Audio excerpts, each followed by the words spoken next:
the way Patanjali starts is Ata Yoga Nushasana. Now we practice yoga. The practice of yoga begins. And then he says, Yoga Chitta Vritti Nirodha, which is yoga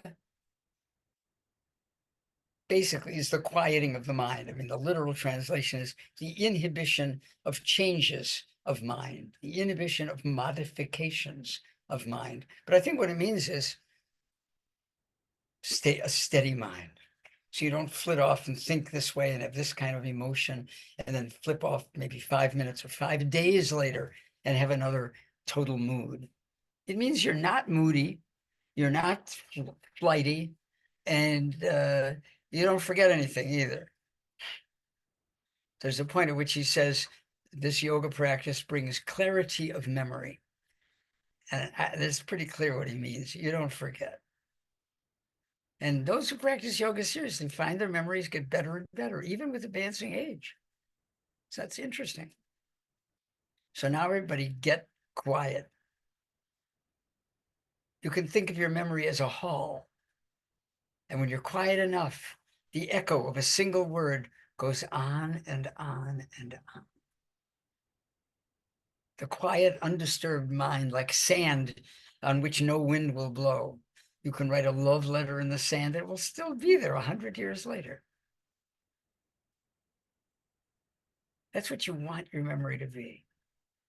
And what does it mean? It means some pretty severe sacrifices. It means sacrificing all the emotions that cause your mind to change.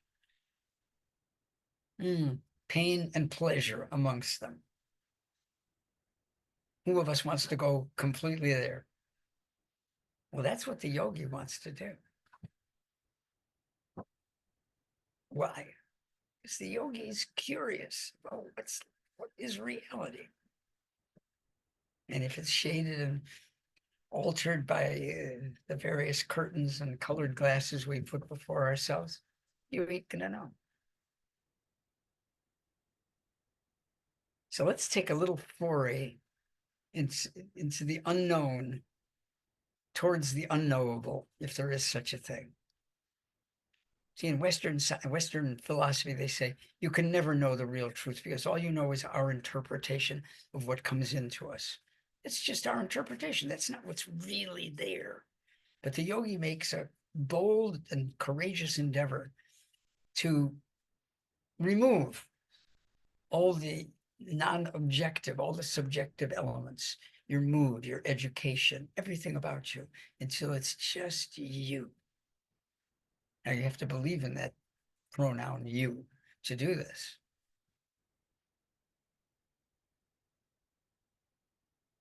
So if you don't believe, suspend your disbelief for a minute or two. Live in that pool of unknown substance, your soul. Live there.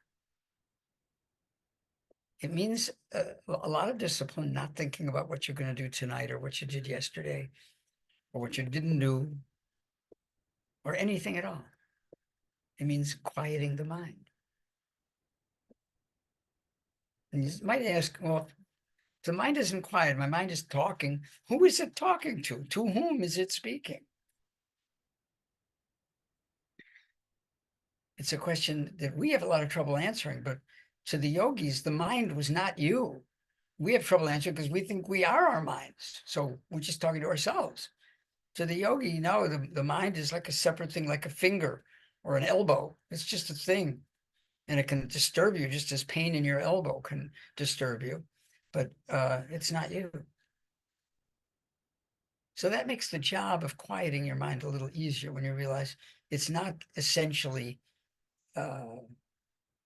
you. Think of your mind as an external drive, and then unplug it.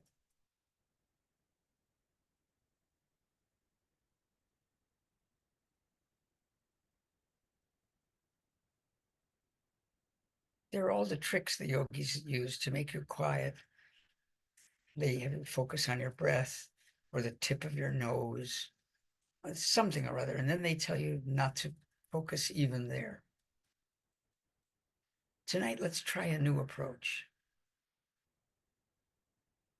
In the theater of your mind, draw the curtain. No action, no drama, no suspense. How long can you stare at the curtain?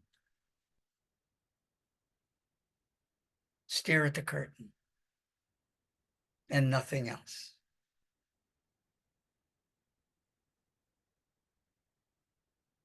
I want to say, don't pay too much attention to its color, its texture, its folds. Pay attention to the staring. What's going on behind the stare? Nothing. That's what we want. Try it. Try to get quiet that way. Let's take a minute. Whole minute. Go. Stare at the curtain. Stare at the staring.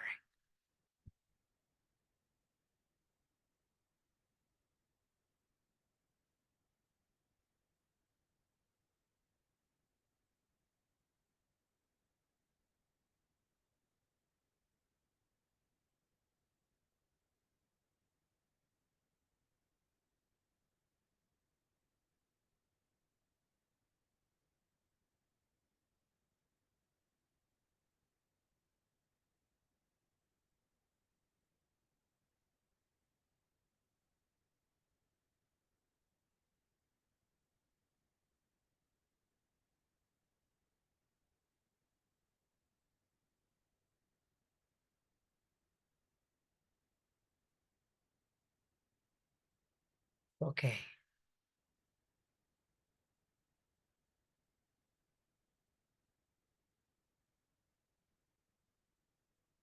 Another way to do the same thing is to listen.